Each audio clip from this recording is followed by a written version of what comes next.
Bienvenue sur Stratpol, nous sommes le jeudi 5 juin 2025, c'est notre bulletin numéro 241 et nous sommes toujours à Moscou. Avant de démarrer cette vidéo, n'hésitez pas à aller voir en description comment vous pouvez nous aider sur Tipeee, Patreon, en faisant un don sur le canal Telegram payant notamment. Voilà, n'hésitez pas aussi à vous abonner à notre partenaire, à la revue de notre partenaire Géopolitique Profonde. Donc le numéro du mois de juin devrait sortir s'il ne l'est déjà.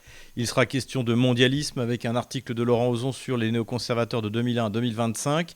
Géopolitique de la Finlande, ça c'est un sujet sur lequel nous sommes déjà intervenus avec Sakari Linden. Et puis également de la géostratégie avec l'excellent Sylvain Ferreira et Dimitri Tkochko, une vraie solution pour l'Ukraine. Voilà pour Géopolitique Profonde. Et ce qui m'a plu cette semaine, eh bien, c'est toujours dans le cadre de Géopolitique Profonde, c'est en fait l'interview que j'ai faite, et oui, de temps en temps j'aime bien ce que je fais, de Piotr Tolstoï, donc cette interview que vous pouvez retrouver sur la chaîne YouTube de Géopolitique Profonde. Vous êtes déjà plus de 80 000 en moins de 24 heures à l'avoir le regardé, donc c'est visiblement un sujet qui vous intéresse. Et puis Piotr Tolstoï évidemment est toujours aussi excellent, et puis à venir encore d'autres interviews de personnalités de premier plan en Russie pour Géopolitique Profonde que j'ai moi-même faites. Ce qui m'a plu également, c'est un programme de fréquence populaire, la chaîne YouTube de Georges Kuzmanovic. Et là, il y avait un documentaire, une première partie d'un documentaire très intéressant sur la corruption au sein de l'OTAN. Donc ça, c'est quelque chose de fondamental parce qu'évidemment, ça conditionne notre participation à la guerre, notamment contre la Russie, mais pas seulement, c'est-à-dire cette corruption, cette espèce de lien malsain entre les politiques et les fabricants privés d'armement. Visiblement, c'est la première partie d'une série d'émissions à ce sujet et je pense que c'est extrêmement important. Et enfin, pardonnez ce narcissisme, mais ce qui m'a plu, c'est que ça y est, nous avons franchi sur l'imprimeur thebookedition.com, et bien nous avons franchi les 15 000 exemplaires de mon best-seller, le livre noir de la gauche française. Et oui, car vous continuez. Il a été mis à disposition, donc publié en décembre 2021, juste avant l'opération militaire spéciale. Et c'est un véritable succès, et chaque semaine, j'en vends. Donc ça, c'est aussi un moyen, évidemment, de nous soutenir, d'acheter nos livres, que ce soit le livre noir de la gauche française ou Ukraine, pourquoi la France a gagné. Voilà, ces livres fonctionnent les deux très bien, surtout celui, il faut le dire, le livre noir de la gauche française. Et donc, plus de 15 000 vendus par thebookedition.com, plus 500 que j'avais fait imprimer, qui ont aussi été vendus, imprimés en Russie. Donc voilà, 15 500 exemplaires vendus, sans être relayé par les médias de grand chemin, c'est plutôt une belle réussite, plutôt un succès de librairie. Merci à vous pour votre confiance et votre intérêt pour mes travaux. Mais rentrons dans le vif du sujet, et tout d'abord, l'économie. Alors l'économie, c'est aussi la possibilité pour vous d'investir en Russie. Donc pour ça, vous avez les services de Divergence Service. Vous trouverez le lien en description de cette vidéo. Si vous voulez ouvrir un compte à Moscou, investir, nous pouvons tout organiser pour vous. Vous êtes nombreux déjà à avoir profité de cette offre. La bourse de Moscou s'est mise au Bitcoin puisque désormais, elle propose des contrats à terme pour ceux qui veulent investir ou spéculer sur le Bitcoin. Ce qui prouve encore une fois que la tendance à la numérisation de l'économie russe continue à s'accélérer, et le fait aussi que le Bitcoin est devenu un instrument de trading évidemment, mais également de paiement international, puisque désormais il est légal de se faire payer en Bitcoin en Russie pour les échanges internationaux. Paris et Bruxelles viennent une nouvelle fois de percuter le mur du réel, puisque les deux gouvernements de ces deux pays ont refusé de valider le futur projet ça doit être le 18e paquet de sanctions, ou le 19e, je ne sais même plus, de l'Union européenne contre la Russie. Et évidemment, ils ont refusé d'y inclure le gaz. Pourquoi ? Parce que la France est le premier importateur de gaz russe, par le gaz liquéfié, bien entendu. Et ça, évidemment, ça rapporte beaucoup d'argent à la Russie. On l'a dit, en fait, l'Union européenne donne plus d'argent à la Russie pour ce qu'elle lui achète qu'elle n'en donne pour soutenir le régime de Kiev dans sa guerre perdue d'avance contre la Russie. Voilà, donc ça c'est encore une fois le retour du réel. Les trois premiers importateurs de gaz russe sont la France, il doit y avoir également la Belgique et l'Espagne.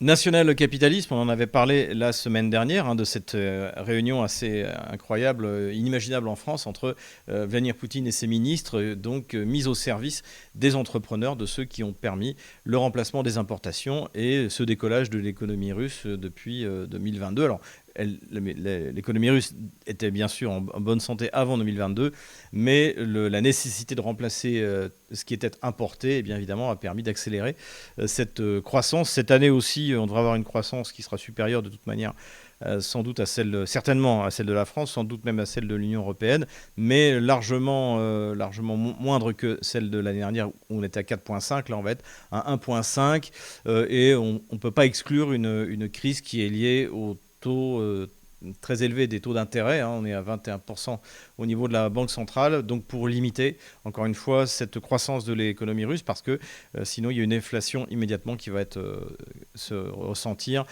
par l'inflation sur les salaires, puisqu'il manque toujours 1,5 million de travailleurs en Russie. Et donc par rapport à la semaine dernière, durant cette réunion qui a duré 2h30, eh bien, un des fabricants de logiciels russes, un des fournisseurs de logiciels russes, 100% russes, s'était plaint du fait que les administrations, les marchés publics, eh bien, ne donnent pas la priorité aux logiciels précisément fabriqués en Russie, et que finalement il préférait prendre sans se fatiguer les logiciels internationaux des grandes boîtes internationales comme Zoom, comme Microsoft, etc., etc. Donc Vladimir Poutine avait montré qu'il n'était pas très content d'apprendre ça, et il avait demandé à son gouvernement de réagir, et c'est ce qu'a fait le Premier ministre Mishustin, puisqu'il a déclaré que désormais, pour les marchés publics, eh bien, la fourniture de logiciels, il y aura une priorité donnée aux fabriqués en Russie. Donc, encore une fois, il y a cette espèce de symphonie, pour reprendre un terme russe, entre ce que veulent les entrepreneurs et ce que veut l'État russe, et la manière dont le gouvernement russe fait tout pour aider ces entrepreneurs. L'Ukraine a fait défaut sur sa dette à hauteur de 600 millions d'euros, donc c'est pas grand-chose par rapport à ce qui attend. Alors a priori, en fait, elle a fait défaut vis-à-vis de créditeurs privés. Peut-être même que ce serait BlackRock. BlackRock, en 2022 et au début de l'année 2023, avait accepté de geler les intérêts de l'argent qui avait été prêté à l'Ukraine. BlackRock et d'autres créditeurs, mais en espérant évidemment une victoire de l'Ukraine pour pouvoir après se rembourser. Et on avait vu qu'à partir de l'échec de la contre-offensive de l'été 2023, eh bien, les créditeurs privés avaient tout essayé pour essayer de se faire payer, notamment d'essayer de se faire payer par les créditeurs étatiques de l'Ukraine. Mais évidemment, les créditeurs étatiques européens ou américains ont refusé. Donc il y a eu un défaut sur la dette. Donc évidemment, les agences de notation ont descendu la note à D comme défaut.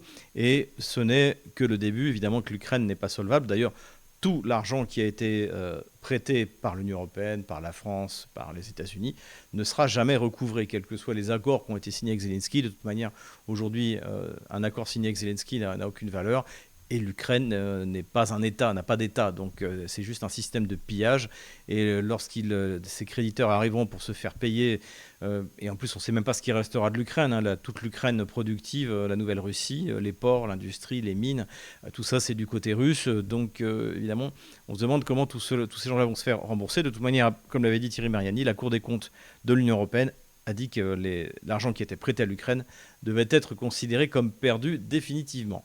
Donc on en est là. Dernière nouvelle économique, l'administration Trump continue à mettre des sanctions contre la Chine, et cette fois il y en a une qui devrait faire mal, c'est l'interdiction d'exportation des moteurs américains pour l'aviation chinoise. Or les Chinois, il y a quelque temps, ont commencé la production de leur avion qui est censé remplacer les Airbus A320, les moyens courriers, ou les Boeing. Et là, donc cet avion s'appelle le C919, et il est motorisé par des moteurs américains, General Electric. Et donc d'après les informations qui ont été communiquées dans la presse aujourd'hui, ces exportations ne sont plus possibles. Donc le programme de remplacement relatif d'ailleurs, dans le C919, il y a énormément de sous-ensembles occidentaux.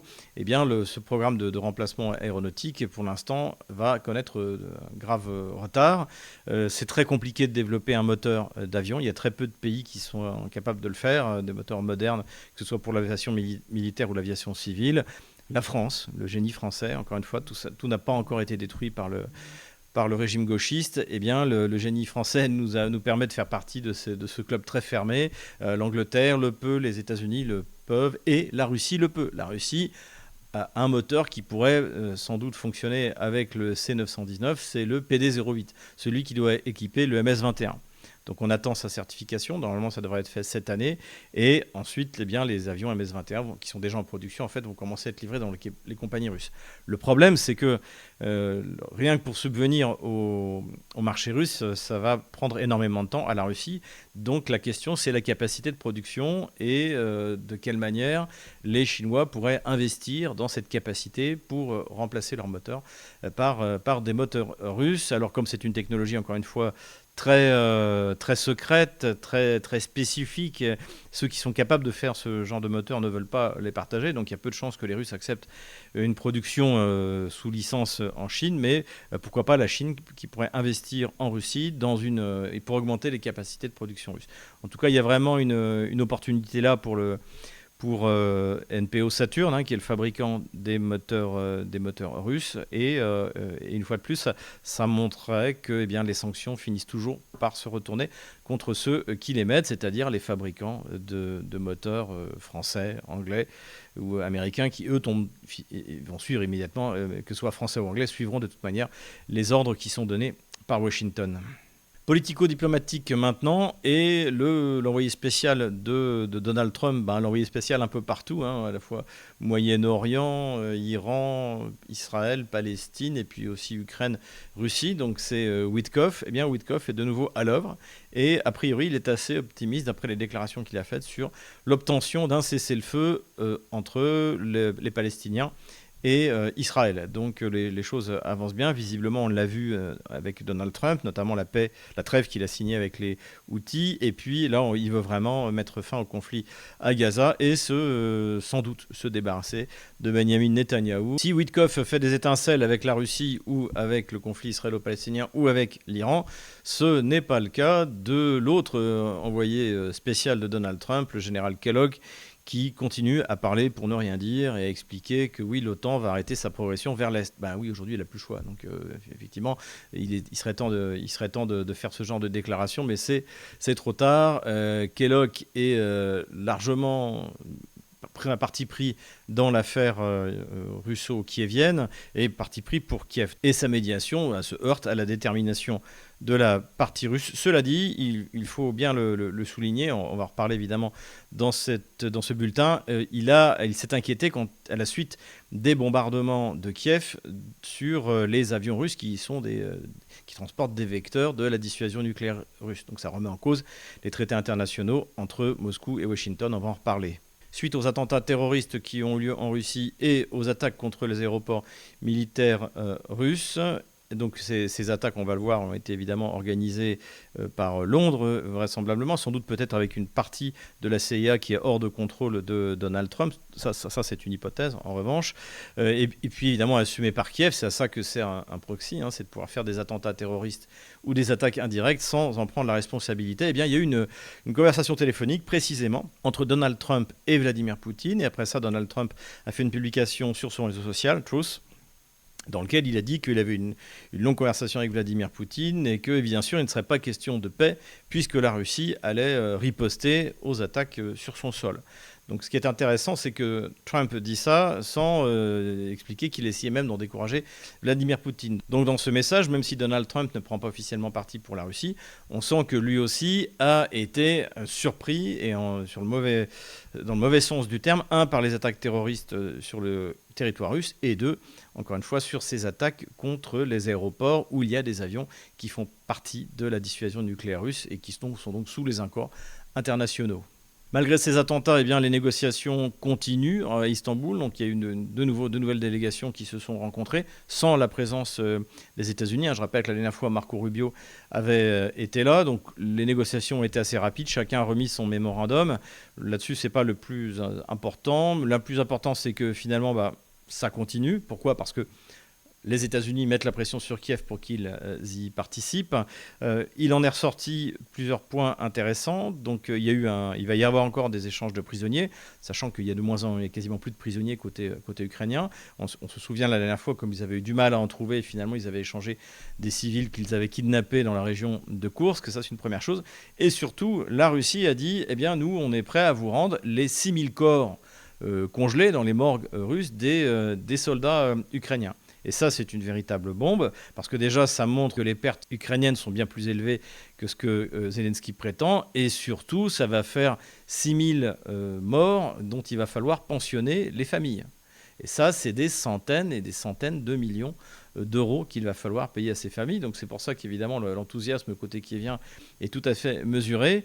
Donc est-ce qu'ils vont accepter ces 6000 corps qui vont les condamner en fait à payer des dédommagements aux familles, ou est-ce qu'ils vont refuser en prétextant par exemple que en fait ce sont des corps des soldats russes. Mais on l'a vu d'ailleurs en 2022, lorsque les Russes récupèrent les corps des soldats ukrainiens morts au combat, eh bien ils font des prélèvements génétiques pour pouvoir après avoir une liste et permettre, le cas échéant, aux familles ukrainiennes de savoir si leurs fils ou leurs maris sont morts, sachant que le régime de Kiev cache ces morts pour éviter d'avoir à payer les dommages, de dédommager les familles de ces morts. Voilà. Et d'ailleurs, il y a une loi que la Rada, donc le Parlement ukrainien, essaie de faire passer, qui explique qu'en fait, un soldat qui a disparu sera officiellement déclaré mort 2 ans après la fin de la guerre. Donc évidemment, c'est une loi qui est préparée pour éviter d'avoir à payer. Donc c'est pour ça que pour le régime de Kiev, ces 6000 morts sont une véritable bombe à retardement. Sergei Shoigu, l'ancien ministre de la Défense russe et secrétaire du Conseil de sécurité nationale russe, s'est rendu à Pyongyang pour rencontrer Kim Jong-un donc, et continuer à développer sur la question de la coopération, que ce soit dans le domaine militaire-industriel ou dans le domaine purement militaire. Je rappelle que la Russie a reconnu officiellement la participation de militaires nord-coréens au combat. Donc, d'après les informations que j'ai pu récupérer depuis, il y a effectivement l'équivalent de 2 brigades, c'est-à-dire à peu près 4000 hommes. On avait estimé à la base, donc au début de cette année, qu'il y avait à peu près 5000 hommes. En fait, c'est plutôt autour de 4000. Et il y a eu des pertes assez conséquentes, 600 morts a priori. Et puis, ils ont participé, a priori, c'est eux qui ont repli la localité de Sverdlikovo. Donc, ils se sont battus extrêmement courageusement. Voilà pour ce qui est des Nord-Coréens. Politico-diplomatique toujours, élection en Pologne du candidat de droite, du candidat du PiS, donc Karol Nawrocki, j'espère que c'est comme ça qu'on prononce. C'était le candidat du parti conservateur, le PiS, donc du président sortant, Duda.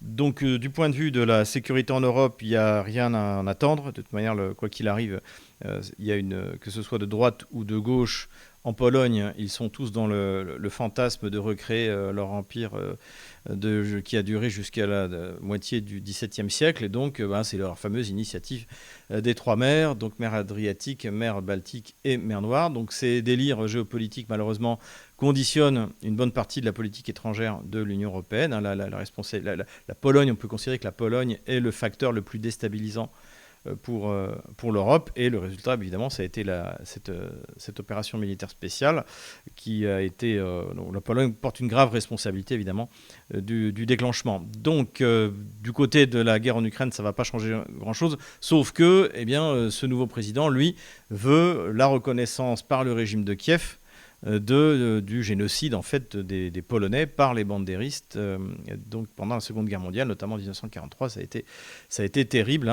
les massacres de Volhynie.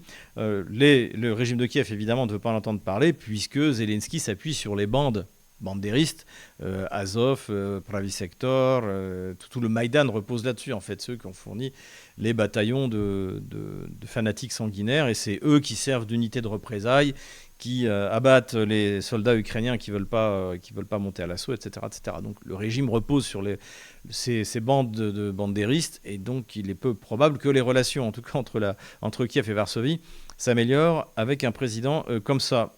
Ça a quand même un point positif, c'est que évidemment la droite polonaise est conservatrice pour ce qui est des mœurs, donc ça va être une opposition contre les pertes de souveraineté excessives exigées par Bruxelles. Ça va également être un rempart contre tout ce qui est LGBT, lobby LGBT au sein de la Commission européenne. Donc pour nous, je dirais, en tant que Français, c'est plutôt une bonne chose. C'est mieux que si ça avait été un un socialiste, enfin l'équivalent.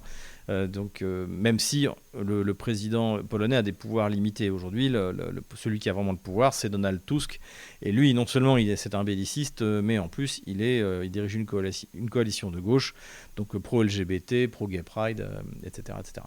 Donc voilà, c'est quand même un résultat plutôt positif, même si ça ne va pas changer grand-chose dans le domaine de la guerre en Europe. Il y avait également une élection présidentielle en Corée du Sud après le scandale. On se souvient que l'ancien président avait quasiment décidé de faire une espèce de coup d'État. Donc il y avait évidemment, c'était devenu tragicomique.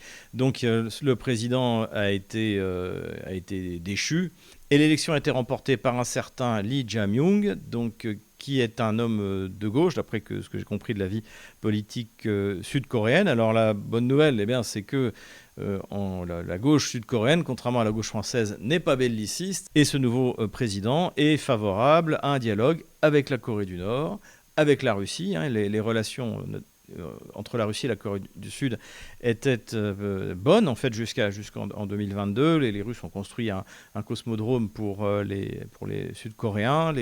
Évidemment, les Sud-Coréens exportaient également des semi-conducteurs vers la Russie. Alors tout ça, bien sûr, c'est plus possible. En tout cas, c'est plus possible directement, ça peut peut-être arriver par des chemins détournés, mais globalement, la Corée du Sud a tout intérêt à bien s'entendre avec la Russie. Donc ça, c'est plutôt quelque chose de positif. Il faut noter que ce président pacifique a failli se faire poignarder au début de l'année dernière. Donc visiblement, il y a des gens à qui il ne plaît pas.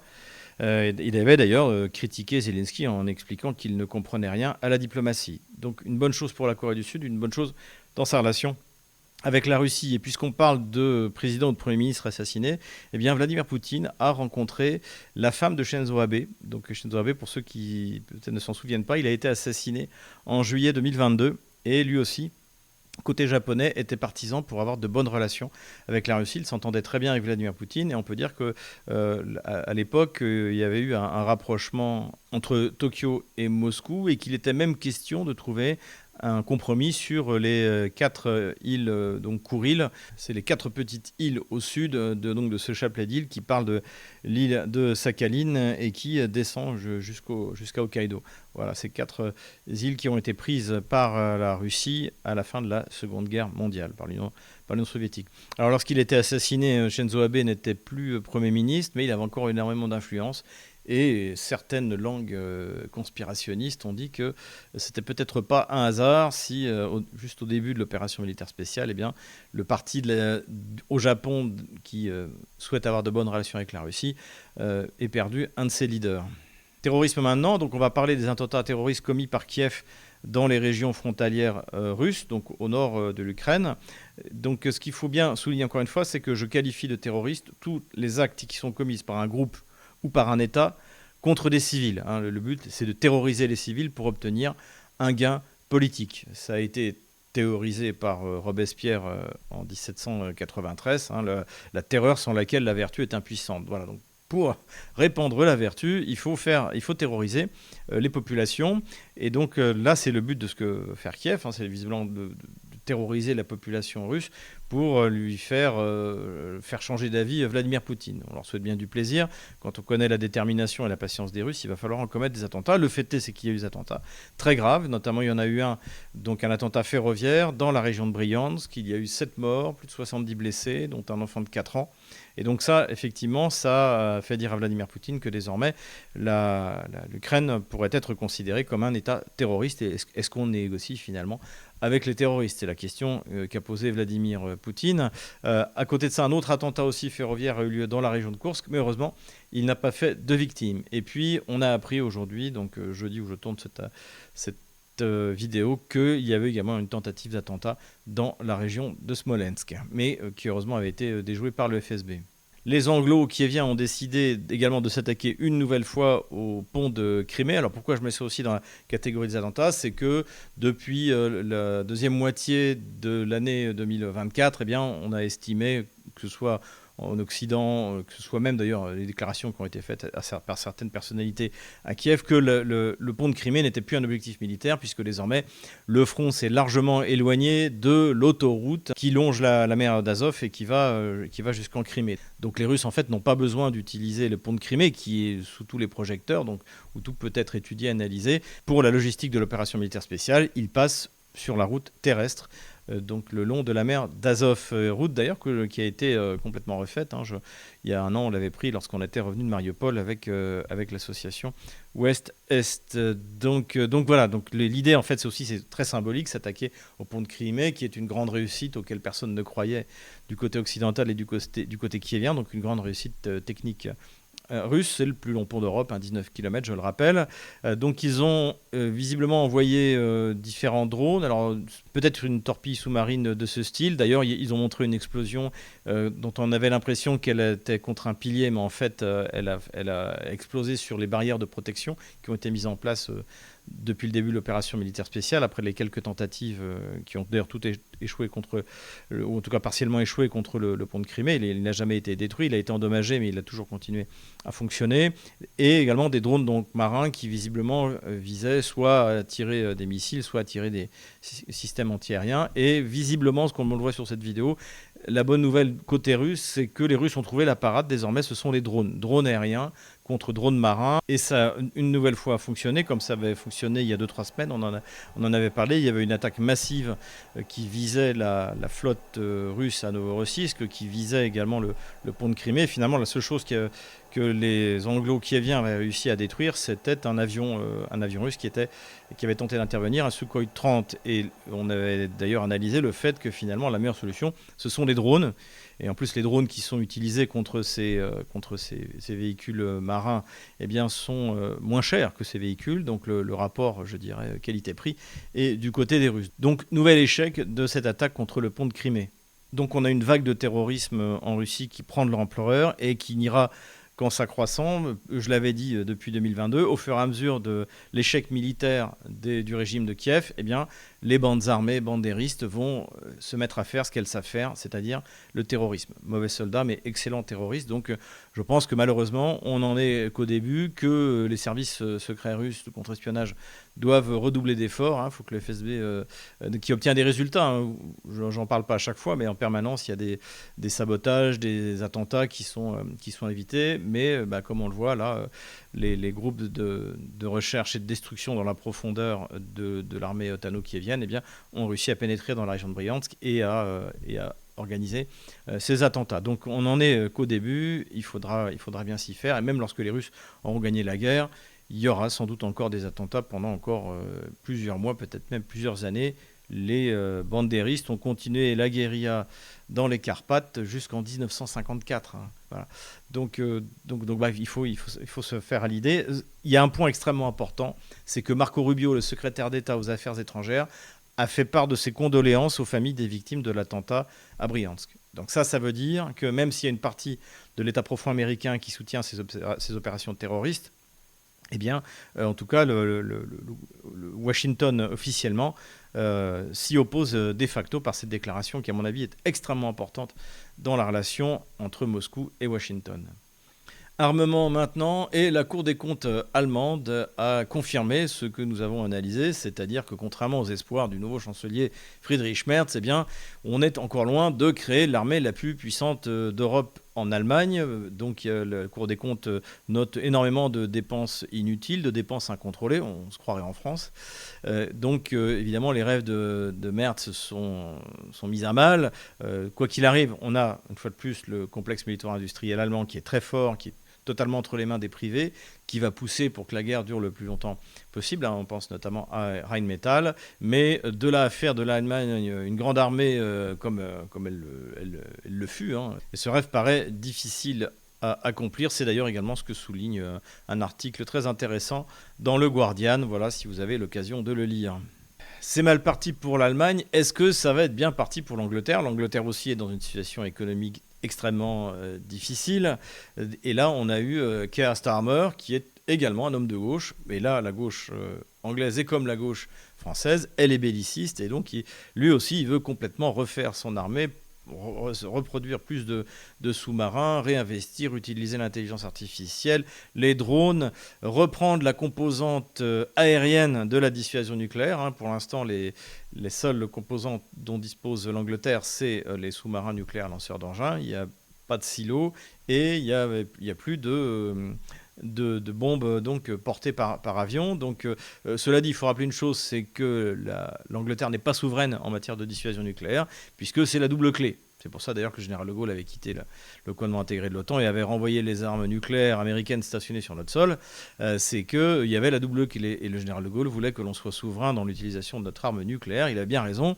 Mais l'Angleterre n'a pas ça. Et d'ailleurs, même si jamais il décide de se doté donc de cette composante aérienne de dissuasion nucléaire, ça veut dire qu'ils achèteront des F-35 dédiés et qu'ils mettront des bombes américaines dédiées dont ils ne détiendront pas évidemment l'usage souverain. Donc là aussi, il faut quand même relativiser ces déclarations. Ce qui est important en fait dans cette séquence de Cast Armor, c'est que l'ennemi désigné, c'est la Russie. Donc l'Angleterre se réarme pour faire la guerre à la Russie. Ça ne paraît pas très sérieux, puisque d'habitude, normalement, l'Angleterre fait faire la guerre par quelqu'un d'autre à la Russie. En l'occurrence, en ce moment, c'est l'Ukraine. En tout cas, bon, à souligner, parce que le problème aujourd'hui, donc, en plus de la Pologne, le deuxième acteur le plus dangereux pour la déstabilisation de notre continent, c'est l'Angleterre. C'est l'Angleterre qui agite les pays de la mer Baltique pour essayer d'encourager la piraterie, comme par hasard les Anglais précisément dans la mer Baltique, on en a déjà parlé. C'est elle qui organise les opérations amphibies contre la Russie en mer Noire, se cachant derrière les forces kieviennes. Et puis c'est elle, on va voir, qui a organisé les opérations contre les aéroports russes. Donc je suis aussi sceptique pour le réarmement anglais que pour le réarmement allemand, d'autant plus que c'est bien d'avoir des armes, mais il faut avoir des soldats, et les jeunes Anglais, pas plus que les jeunes Allemands, n'ont envie de mourir pour une épopée impérialiste comme les anglo-saxons en ont le secret. Empire du mensonge maintenant, et l'un des grands mensonges de l'Occident dégénéré vis-à-vis de la Russie a été révélé au moment de la dernière rencontre d'Istanbul. Il y a eu toute une série de mensonges depuis 2014. Le père de tous les mensonges, on en a parlé, c'est le MH17, la destruction du Boeing MH17 par l'armée kievienne, et vraisemblablement avec l'accord et donc délibérément de la CIA, de l'administration de Barack Obama à l'époque. Donc, mais ce n'est pas ce mensonge-là qui a été reconnu, c'est le mensonge sur les 20 000 enfants que les Russes auraient enlevés à cause pendant les combats, donc au moment de l'opération militaire spéciale. Donc c'est pour cela, rappelons-le, que Vladimir Poutine a un mandat d'arrêt de la Cour pénale internationale, et donc on nous avait annoncé, donc il y a eu les chiffres les plus fantaisistes, mais on était finalement resté sur 20 000 enfants enlevés, et donc parmi d'ailleurs les exigences du régime de Kiev, donc pour les négociations, c'est la restitution de ces 20 000 enfants. Là, le responsable du droit des enfants en Russie avait annoncé qu'il y avait quelques centaines d'enfants, notamment ceux qui avaient été récupérés des orphelinats ou qui avaient été séparés de leurs parents à cause de la guerre. Et d'ailleurs, au fur et à mesure, grâce à la médiation des Émirats arabes unis, eh bien, ces enfants étaient de part et d'autre rendus peu à peu à leurs parents. Et donc ce chiffre de 20 000 était complètement fantaisiste. Et là, ça a été de facto reconnu par le régime de Kiev, puisque au moment des échanges donc, des négociations qui ont eu lieu cette semaine, eh bien, la partie kievienne a remis la liste des enfants qui étaient demandés par le régime de Kiev. Et il n'y en a pas 20 000, il y en a 339. Une liste nominative donc, qui était présentée par Vladimir Medinsky, qui est le chef de la délégation de négociation russe, et qui a dit d'ailleurs que voilà, c'était la preuve qu'il n'y avait pas 20 000 enfants, et donc il y en a 339, et donc ils vont les regarder au cas par cas, et essayer de faire en sorte qu'ils soient restitués le plus vite possible, soit à leurs parents, soit aux orphelinats, puisque la plupart, en fait, ce sont des enfants qui viennent des orphelinats. Donc, c'est une bonne nouvelle, et c'est la fin d'un des plus gros mensonges de l'Occident dégénéré, de cet empire du mensonge. Donc, c'est une bonne nouvelle. Ce qu'on va attendre, en tout cas, c'est la réaction de la Cour pénale internationale. Est-ce qu'elle va reconnaître son erreur, voire sa faute ? Parce que ça veut dire qu'eux-mêmes n'ont pas demandé cette liste des enfants. Parce que s'ils ont pris la décision d'accuser Poutine d'avoir enlevé des enfants, c'est ça devait être quand même un minimum documenté. Donc ce qui prouve bien que cette Cour pénale internationale est manipulée et doit disparaître. Ça, c'est une chose. Et rappelons également, pour le massacre de Boutcha, que les Russes n'ont toujours pas obtenu la liste des gens qui sont morts à Boutcha. Ils l'ont demandé au secrétaire général des Nations Unies, Guterres, ils l'ont demandé à la partie ukrainienne. Personne ne veut donner cette liste parce que, évidemment, ce serait trop facile pour les Russes de démontrer soit qu'il n'y a pas eu de mort, soit que ces gens-là vivaient lorsque les Russes ont quitté Boutcha et qu'ils ont été, bien sûr, massacrés par les unités de représailles kieviennes. Voilà, donc les mensonges continuent, mais ce qui est intéressant, c'est que là, il y en a un, et un gros, et pas des moindres, qui a été révélé au public. Alors évidemment, on n'en a pas parlé sur LCI, mais cela dit, la nouvelle s'est répandue, c'est une excellente chose. Et c'est d'autant plus important que le nouveau pape catholique, donc Léon XIV, s'est entretenu par téléphone avec Vladimir Poutine et qu'ils ont parlé de négociation de paix, de la médiation, pourquoi pas, du Vatican, du fait également que des persécutions religieuses donc de Kiev contre l'Église orthodoxe canonique en Ukraine. Et également, on se souvient que parmi ses premières déclarations, le pape Léon XIV, alors sans nommer la Russie, mais avait parlé des enfants qui devaient être rendus à leurs parents. Donc on avait compris que c'était une allusion, peut-être en tout cas, au conflit ukrainien. Et je pense que ce n'est pas un hasard si, au moment même où ce mensonge est révélé, eh bien, Vladimir Poutine peut s'entretenir, y compris à ce sujet, donc d'après ce qu'on en sait du compte-rendu, il a pu s'en entretenir avec notre nouveau pape. Et tout de suite, le moment bunker. Das war ein Befehl! Et le moment bunker de cette semaine, eh bien, c'est le secrétaire général de l'OTAN, Mark Rutte. Écoutons-le. NATO is the most powerful defense alliance in world history. It's even more powerful than the Roman Empire. And more powerful than the Napoleon Empire. We are the most powerful defense alliance in world history. Donc voilà, l'alliance la plus puissante du monde qui est en train de se prendre une raclée par la Russie, aidé, il est vrai, par quelques milliers de Nord-Coréens et un petit peu de munitions nord-coréennes, avec également un petit peu de munitions iraniennes. Donc cette super alliance super forte, eh bien, elle est en train de se prendre une raclée. Et malgré tout, Mark Rutte, qui lui aussi est dans son bunker, refuse cette réalité. Donc là, ça c'est dans les phases psychologiques du décès, c'est le refus de la réalité, la négation de la réalité. Donc là, on nous présente cette alliance comme quelque chose de super puissant. En fait, c'est une alliance vaincue. Elle est vaincue sur le terrain par la Russie, quasiment seule.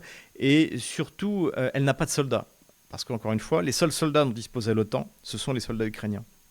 Lorsque les Russes auront fini d'éliminer malheureusement ceux qui n'ont pas pu s'échapper à la conscription et à la mobilisation du régime de Kiev, eh bien, la guerre sera terminée parce qu'il n'y aura plus de soldats. Et personne n'ira se battre pour l'OTAN en Ukraine. Donc voilà, le bunker de cette semaine, c'est celui de Mark Rutte à l'OTAN. Considération unitaire générale maintenant, vous avez vu la vignette République populaire de Soumis. Alors pour être parfaitement honnête, pour l'instant, personne n'a réellement déclaré la République populaire de Soumis. On se souvient en 2014, la République populaire de Donetsk, de Lugansk avait déclaré également celle de Kharkov, celle d'Odessa, si je me souviens bien. En fait, ce mouvement de libération des peuples russes, donc enfermés dans l'entité bolchevique ukrainienne par Staline, Kaganovitch et Lénine, eh bien, ces peuples-là, russes, avaient voulu, après le coup d'État de Maïdan, eh bien, prendre leur liberté. Certains ont réussi. En Crimée, ça a fonctionné. À Lugansk, à Donetsk, ça a partiellement fonctionné. Mais là, bientôt, ce sera terminé. Kherson, eh bien, là aussi, sera libéré. Et ça, on en est certain également. Et Zaporozhye, mais d'autres républiques, la question se pose encore, puisqu'elles ne font officiellement pas partie des objectifs russes. Mais on voit mal comment Kharkov, Odessa, Nikolaïev, même Yekaterinoslav, le vrai nom de Dnepropetrovsk, pourrait ne pas rejoindre la Russie. On a du mal à l'imaginer. C'est la nouvelle Russie et ça fait partie de la Russie. C'est la partie qui est la plus russe de toute l'Ukraine, en fait. Et notamment tout cet héritage impérial, en fait. Tout a été construit, toutes ces villes ont été construites par l'Empire russe. Ça, c'est une première chose. Mais ce qui est intéressant et pourquoi j'ai voulu en parler et faire ma vignette là-dessus, c'est que Soumy, la région de Soumy, Soumy, il faut bien prononcer, sinon après mon fils aîné qui parle beaucoup mieux russe que moi, même parfaitement russe, se moque de moi. Eh bien, Soumy, c'est pas la Nouvelle-Russie. C'est une région qui, si tout d'un coup, suite à la victoire russe et la possibilité de faire un référendum, je pense que si les Russes prennent la ville de Soumy et qu'il n'y a pas de négociation qui avance avec Kiev, il y aura un référendum soumis ces 250 000 habitants, alors sans doute beaucoup moins maintenant, d'autant plus que les Russes, la plupart des blogueurs russes appellent les habitants à s'enfuir parce que l'armée russe est à moins de 20 km maintenant de la capitale. Eh bien, s'ils tiennent la capitale, il pourrait très bien y avoir un référendum et une nouvelle république populaire qui rejoindrait la Fédération de Russie. Et donc c'est pour ça que c'est important, c'est-à-dire que la possibilité de réunifier des territoires russes qui n'appartenaient pas à cette construction politique, administrative qui fut la Nouvelle Russie, eh bien c'est quelque chose de nouveau. Et encore une fois, à la place de Kiev, à la place de Bruxelles, je me précipiterai pour accepter toutes les conditions russes tant qu'elles sont pour l'instant limitées.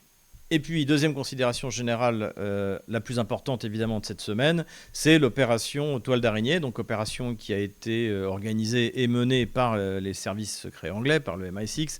C'est une évidence, tout le monde le sait. Aujourd'hui, c'est l'Angleterre d'ailleurs, bien plus que Washington désormais, qui est aux commandes de l'armée otano-kievienne. Ce sont eux qui organisaient l'opération complètement foirée dans la région de Koursk. Le processus d'organiser des attentats, on l'a vu avec le Crocus City Hall, on l'a vu là cette semaine avec ce qui s'est passé à Briansk. On y voit évidemment la patte anglaise. Et là, dans cette opération fort audacieuse et fort bien organisée, ça, on est bien obligé de le reconnaître, et bien évidemment, d'ailleurs, c'est la patte anglaise. De toute manière, c'est une opération qui est menée par des moyens technologiques extrêmement importants, des satellites, et il n'y a pas de satellite ukrainien dans l'espace. D'accord ?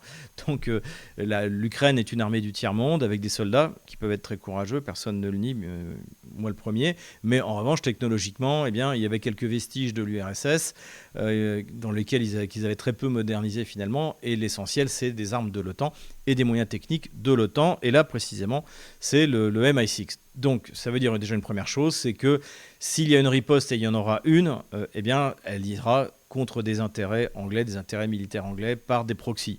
Ça peut être les Yéménites, ça peut être, je ne sais pas, il paraît que le Millet, il veut reprendre les Malouines à l'Angleterre. Eh bien, à l'époque de la guerre des Malouines, c'est les Français qui avaient livré des Exocet, missiles anti-navires, à l'Argentine. Et bien là, ils n'auront qu'à aller en acheter à la Russie, qui sera ravie de leur en fournir. Donc voilà, il y a différents moyens. On ne sait pas quand est-ce que ça va arriver, mais évidemment, il y aura une riposte qui ne sera pas une riposte contre l'Ukraine, mais contre l'organisateur, non seulement d'ailleurs de cette opération Toile d'araignée, mais d'une bonne partie des opérations, on l'a dit, en mer Noire, en mer Baltique. Voilà, c'est ça que ça sert les proxys. On est dans une situation qui ressemble beaucoup à la guerre froide. Hein. Donc là-dessus, pas de surprise. Et il ne faut pas s'attendre à une escalade, à des représailles démesurées de la Russie. La meilleure réponse de la Russie, c'est de continuer à détruire l'armée otano-kievienne sur la ligne de front, ce qu'elle est en train de faire très bien, et puis de poursuivre ses frappes dans la profondeur, puisque comme on va le voir, en fait, cette attaque sur les aéroports russes, eh bien, ne changera absolument rien sur le front ou sur les arrières de l'armée otano-kievienne. Voilà. Donc pour l'instant, qu'est-ce qu'on sait à peu près là, comme je l'avais dit plusieurs fois pour ceux qui me suivent sur Twitter, l'avantage c'est que les drones avaient des caméras, donc on peut à peu près compter ce qui a été détruit et combien ont été détruits. Donc les Kieviens, bien sûr, comme ils avaient annoncé 20 000 enfants enlevés par les Russes et finalement il y en a 339, là ils avaient annoncé 41 avions détruits. En fait, c'est beaucoup moins que ça. C'est 4 fois moins. Et puis surtout, il faut voir un peu dans le détail de ce qui a été détruit. L'opération a surtout fonctionné sur 2 aéroports. Celui d'Irkoutsk, donc c'est à 4500 km de la ligne de front en Sibérie. C'est aussi, je pense, pour ça que c'était celui qui était le moins protégé. Les Russes ne s'imaginaient pas que les Anglais iraient chercher les avions qui font encore une fois partie de la triade de la nucléaire russe, aussi loin. Et puis également l'aéroport très au nord de Mourmansk. Donc là, du côté de Mourmansk aussi, il y a eu des dégâts. Donc en prenant l'estimation la plus large, sans qu'on sache réellement combien ont été totalement détruits, il y en a eu, et combien ont été endommagés, on est sur un chiffre de 12 aéronefs. Donc 8 Tupolev 95, c'est des gros avions à hélice, un peu sur le modèle du B-52. D'ailleurs, c'est la même époque, c'est un avion des années 50, et les soviétiques et ensuite les Russes comme les Américains ont décidé de les prolonger encore jusqu'en 2040-2050. Voilà, bon, la destruction des Tupolev 95 n'aura aucun impact parce que les Russes en ont 58 opérationnels et que là, il y en a 8 qui ont été détruits. Mais en admettant même qu'ils aient été complètement détruits, ce qui a priori n'est pas le cas, ils sont facilement renouvelables. Ensuite, ce n'est pas une perte financière pour l'armée russe, puisque l'armée russe ne sera pas obligée d'en produire 8, de relancer une chaîne de production complète pour reproduire un avion des années 50. Tout ça n'aura pas lieu. Donc même si un avion, effectivement, d'après les chiffres officiels, c'est autour de 26 millions de dollars, eh bien voilà, ça fait, on va dire, 200 millions. Ça a coûté donc 200 millions de dollars en Tupolev 95, mais la Russie n'aura pas dépensé 200 millions de dollars puisqu'elle se contentera de se rabattre sur les 50 avions qui lui restent, d'autant plus que les équipages n'ont pas été touchés. Ce qui coûte encore plus cher même qu'un avion de ce type, c'est l'équipage. Et là, les équipages, il n'y a pas eu de mort. Voilà. Donc, encore une fois, alors, ces bombardements sur des objectifs militaires, je n'appelle pas ça du terrorisme. Là-dessus, j'essaie d'être honnête. Même lorsqu'on tue des civils en essayant de détruire un objectif militaire, j'appelle pas ça du terrorisme. À Briansk, le but, c'était de tuer des civils. À Kursk, c'était pareil. Donc ça, c'est vraiment du terrorisme. En Crimée, encore une fois, c'est un objectif civil qui n'a pas de valeur militaire. Ça, c'est du terrorisme. Là, les avions, ce sont des objectifs militaires. Voilà. Donc, on va dire 8 Tupolev 95 détruits sans conséquence. La perte la plus importante, ce sont les 3 Tupolev 22. Donc, Tupolev 22, c'est des avions qui datent de l'époque soviétique, mais ils ont été largement modernisés, donc dans la forme M3, et ce sont d'excellents avions. Ce sont des bombardiers supersoniques. Donc, il y en a très peu dans le monde, et donc là, évidemment, c'est une grosse perte. Alors, on n'est pas certain, encore une fois, même d'après les vidéos qui ont été montrées par les Ukrainiens, qu'ils ont été complètement détruits. Peut-être un a été complètement détruit, d'autres endommagés. Mais là aussi, c'est pareil. Il en reste plusieurs dizaines, je crois une cinquantaine, au sein de la force de dissuasion russe. Et donc, ça ne nuira pas à la dissuasion russe. Et ça n'empêchera pas, encore une fois, de tirer des missiles sur les arrières du territoire ukrainien. Hein, les missiles que transportent les Tupolev 95, c'est des KH-101, X-101 si vous préférez. Et donc, chaque Tupolev 95 en emporte 8. Et normalement, quand il y a des vagues de tir sur les arrières ukrainiens avec des KH-101, ils en tirent à peu près une quarantaine. Donc voilà, 5 ou 6 Tupolev 95 sont largement suffisants pour tirer ces missiles. Et de la même manière, il reste largement de ce qu'il faut comme Tupolev 22 pour continuer les frappes dans la profondeur. Donc là aussi, même si c'est sans doute la perte la plus sérieuse, ça ne changera rien, ni sur la ligne de front, ni sur les arrières de la ligne de front otano-kievienne. Enfin, il y a un Antonov 12 donc, qui lui aussi a été détruit, et c'est un avion de transport. Donc là oui, c'est une perte, il va falloir en reconstruire un, mais c'est tout à fait tenable pour les Russes, et ce n'est pas du tout stratégique. Enfin, les Kieviens ont montré les images donc, des drones anglais qui allaient détruire des A-50. A-50, c'est avec un radar au-dessus, c'est l'équivalent de l'AWACS américain.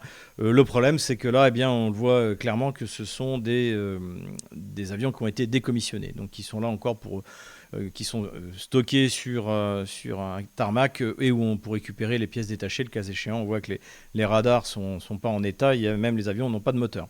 Donc là aussi, ce qui a été présenté comme une grande victoire ne l'est pas. Bon. Le bilan à première vue, on peut dire que c'est une belle réussite, encore une fois, de Londres contre la Russie, même si ça n'a aucun impact ni stratégique, ni tactique, ni opératif. Voilà. C'est aussi un échec, et ça il faut le dire, des services de sécurité russes. Les containers sont arrivés par la route, a priori par le Kazakhstan, parce qu'avec les sanctions, eh bien, les échanges avec le Kazakhstan ont largement augmenté, et donc ça défile sur la route en permanence, et visiblement, les contrôles ne sont pas assez stricts, donc le matériel a été envoyé, il a été monté dans des hangars en Russie. Donc voilà, cette opération a été rondement menée, mais malgré cette réussite relative, je pense que l'objectif c'était 40 avions. C'est pour ça d'ailleurs c'est le chiffre qui a été donné immédiatement. Mais malgré tout, je pense que cette opération a été faite dans la précipitation, puisque sur les 5 aéroports qui ont été attaqués, en fait il n'y en a que 2 réellement où ça a fonctionné, ceux qui étaient les plus éloignés de la ligne de front, c'est-à-dire ceux qui sont le plus proches de la ligne de front, qui sont utilisés pour les frappes dans la profondeur, eh bien, n'ont quasiment pas été touchés. Voilà. Donc là, de ce côté-là, c'est un échec. Pourquoi cette précipitation ? Je pense que toujours c'est le marketing. L'armée otano-kievienne est dirigée par des communicants, pas par des militaires, et ce qui fait qu'ils ont voulu produire quelque chose au moment de la rencontre d'Istanbul, et surtout au moment où il ne faut absolument pas parler de la ligne de front, parce que ça tourne à la catastrophe dans certains secteurs, notamment dans la région de Soumy, d'où la République populaire de Soumy. Voilà le sens donc, et ça c'est un échec relatif pour les Anglais. Mais cette offensive, et on en a déjà parlé dans ce bulletin, a eu des conséquences qui à mon avis sont désastreuses pour le régime de Kiev et pour les alliés européens, notamment les Anglais. Trump, on l'a vu, s'est désolidarisé de l'opération. Il a même appelé Vladimir Poutine à ce sujet-là pendant 1h15. Et finalement, il a aussi, dans ce compte-rendu de la conversation qu'il a eue avec Vladimir Poutine, parlé du rôle que nous imaginions, comme Youssef Indy aussi l'imaginait, du rôle que pourrait tenir la Russie dans le cadre de négociations avec l'Iran. Voilà. Donc en fait, c'est de ce côté-là une très mauvaise opération vis-à-vis de la nouvelle administration américaine. C'est aussi une mauvaise opération vis-à-vis de l'administration américaine parce que cela remet en cause les traités de non-prolifération nucléaire entre Moscou et Washington. Pourquoi ? Parce que dans l'accord START, eh bien, il y a le fait que les bombardiers stratégiques, donc susceptibles d'emporter des vecteurs nucléaires, doivent être exposés sous les satellites des deux parties. Les B-52 doivent être exposés aux satellites russes pour qu'il n'y ait pas qu'il y ait d'attaque surprise, et les Tupolev 95 doivent être aussi exposés aux satellites. Donc la Russie, en jouant le jeu de cet accord, eh bien, s'est exposée, et d'ailleurs je pense notamment, c'est pour ça que notamment ceux qui sont sur Irkoutsk, donc qui sont trop loin pour être utilisés sur la ligne de front ukrainienne, sur les arrières ukrainiens, je veux dire, eh bien, c'était pour ça qu'ils étaient quasiment pas protégés. Donc ça, évidemment, ça n'a absolument pas plu, y compris au général Kellogg. Qui soutient Kiev, qui est le médiateur pour le conflit, mais qui soutient Kiev, contrairement à Witkoff. Donc là, c'est je pense, une très mauvaise opération que les Kieviens doivent aux Anglais. D'ailleurs, la question qui se posait, qui était un peu idiote, c'est est-ce que Trump est au courant ? Évidemment que Trump n'était pas au courant. Je pense qu'il peut y avoir une application de certaines structures à l'intérieur des services de renseignement américains, de la CIA, mais qui travaillent pour l'État profond et non pas pour la nouvelle administration. Ça, je n'ai pas de preuves, mais c'est tout à fait possible. Mais on peut l'imaginer. Mais la véritable question, c'est est-ce que Zelensky lui-même était au courant de ce que préparaient les Anglais ? J'en suis même pas persuadé. Voilà. Donc de ce point de vue-là, c'est une très mauvaise opération pour Kiev. Et nous revoilà sur la carte militaire. Évidemment, on va commencer par les frappes dans la profondeur et les frappes sur donc, les 5 aéroports qui ont fonctionné, donc côté anglo-kievien. Donc ces aéroports ont été bombardés par des drones qui, a priori, sont arrivés par le Kazakhstan, ont été montés dans des hangars quelque part en Russie. On a vu également donc certains porte-containers, certains camions s'arrêter sur le bas-côté, notamment près d'une station-service. Et on a vu des Russes avec des pierres essayer d'empêcher les drones de décoller. Ça a plus ou moins fonctionné. Certains, comme on le voit, ont explosé certains containers. Donc, c'est ce qui me fait penser qu'il y a eu de la précipitation dans l'exécution d'une affaire qui était plutôt, sinon, bien préparée.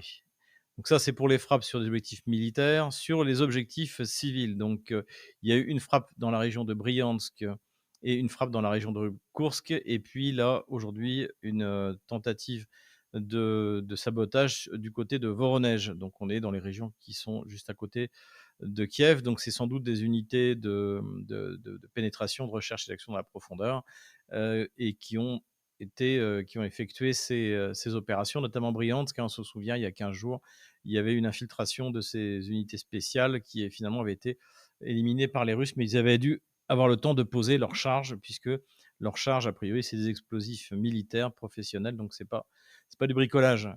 Voilà, donc c'est sur la voie ferrée, donc dans la région de Bryansk, qu'il y a eu 7 morts et 70 blessés. Les Russes ont également frappé dans la profondeur du territoire ukrainien, donc toujours sur différentes infrastructures autour de Kharkov, autour de Soumy, autour de Kiev.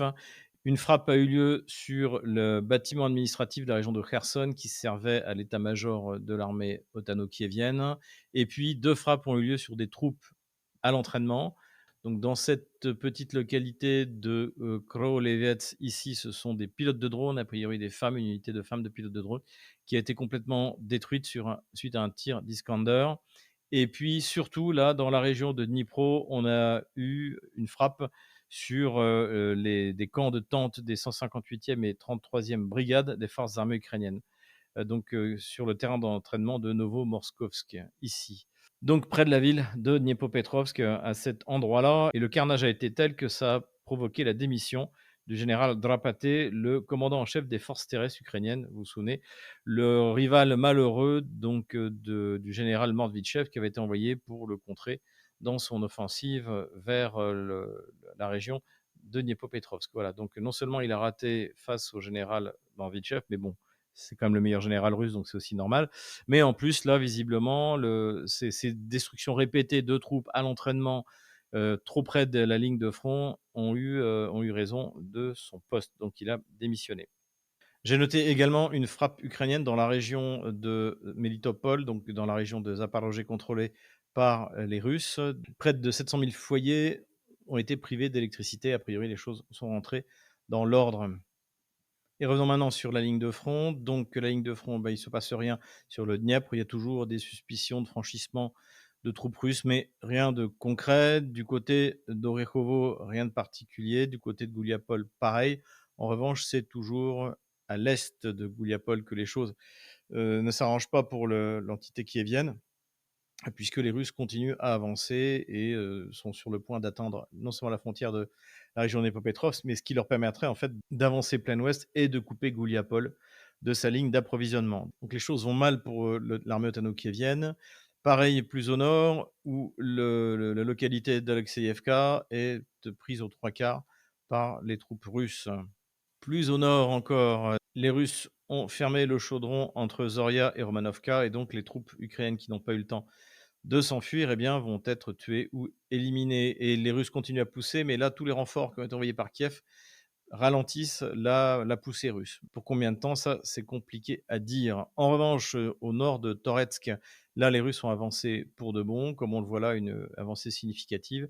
Ils se sont emparés du village de Delevka, ici, et de la moitié de celui-là, ici. Donc là, les troupes russes avancent bien, et donc à terme, l'assaut pourra être donné vers Konstantinovka à partir de 3 directions différentes: sud-ouest, sud et est à partir de Tchassov Yar. A priori, les Russes sont en train de terminer le travail et de liquider cette position donc qui domine Konstantinovka. Plus au nord, les Russes continuent à pousser vers Seversk, mais la ligne de front n'a pas réellement bougé. Plus au nord encore, là, après avoir pris donc le village de Rid-Kodoub ici, eh bien, les Russes ont continué à avancer pour faire leur jonction complète au niveau de Karpovka ici. Donc désormais, il y a un espèce de chaudron opératif autour de la ville de Liman, puisqu'il est très compliqué pour les Otano-Kieviens d'amener du renfort. Et troisième bataille de Liman est imminente. Plus au nord encore, les Russes ont bien approché de la ville de Kupiansk et se sont emparés de différentes localités: Golubovka, Redovka, Kindratkovka. Et donc les choses là aussi sont compliquées, de plus en plus compliquées pour les Kieviens, qui vont avoir le choix de se laisser enfermer dans Kupiansk ou d'évacuer dans le mouvement inverse qui a été celui qui avait été fait par les Russes à l'automne 2022. La progression la plus impressionnante de cette semaine, eh bien, c'est dans la République populaire de Soumy, ici, puisque, comme on le voit, les Russes continuent à avancer, obéissant ainsi à l'ordre qui a été donné par Vladimir Poutine de créer une zone tampon. Donc, plusieurs localités sont tombées, en moyenne 2 par jour, depuis notre dernier bulletin. Donc, Kondratovka ici, Andreïevka, Oleksievka, Yablunovka, Varachne, Nomi Mikhailovka. Celle-là aussi, au moment où on tourne, est en train de tomber, Yunakovka. Et ce qui est important aussi de noter, c'est qu'à partir de cette position donc extrême sud russe, eh bien, la ville de Soumy est à portée de drones russes, c'est-à-dire à une vingtaine de kilomètres, donc ce qui permettrait aux Russes de frapper les axes d'approvisionnement, que ce soit ici ou ici. Donc là, les choses vont très très mal pour les Otano-Kieviens, qui eux continuent sans tête à vouloir absolument pénétrer dans le territoire russe, donc du côté de Novi Put, là, et également de Tiotkino, là. Mais pour l'instant, pas de percée côté ukrainien et d'énormes pertes en hommes et en matériel. Et on avait évoqué le fait que ça commence à être très mal perçu par les troupes sur le terrain, qui en ont assez d'obéir encore une fois à des communicants qui ignorent la réalité militaire. J'enlève la ligne de front de la semaine dernière. Voilà où nous en sommes le jeudi 5 mai 2025. Voilà, j'espère que cette vidéo vous a plu. N'hésitez pas à aller vous inscrire donc sur tous nos réseaux sociaux pour éviter la censure. Hein. On a vu la pression que subit Pavel Durov. Il en a parlé, notamment sur les élections roumaines. On voit la pression également qui peut être exercée contre X d'Elon Musk. Et puis, donc, inscrivez-vous à tous nos différents réseaux sociaux. Même si vous êtes déjà inscrit sur X, allez vous inscrire sur Telegram. Et inversement, voilà. Donc Telegram, on est en train d'un peu de baisser. Là, on est à 74 000 abonnés. C'est pas normal. Là, on devrait être à 100 000. On est à plus de 100 000 maintenant sur X et c'est en augmentation. Donc, allez vous inscrire. Prenez des cours de langue pour venir visiter, voire vous installer en Russie. Hein, tout devient possible. Dotez-vous d'un VPN pour contourner évidemment toute la censure qui est mise en place par le régime d'Emmanuel Macron. Voilà, en tout cas, malgré la réussite partielle de l'opération Toile d'araignée, les nouvelles sont globalement bonnes, très bonnes sur la ligne de front comme on l'a vu, très bonnes économiquement, ça n'a pas changé, et diplomatiquement également. Donc, tenez bon, courage, on les aura.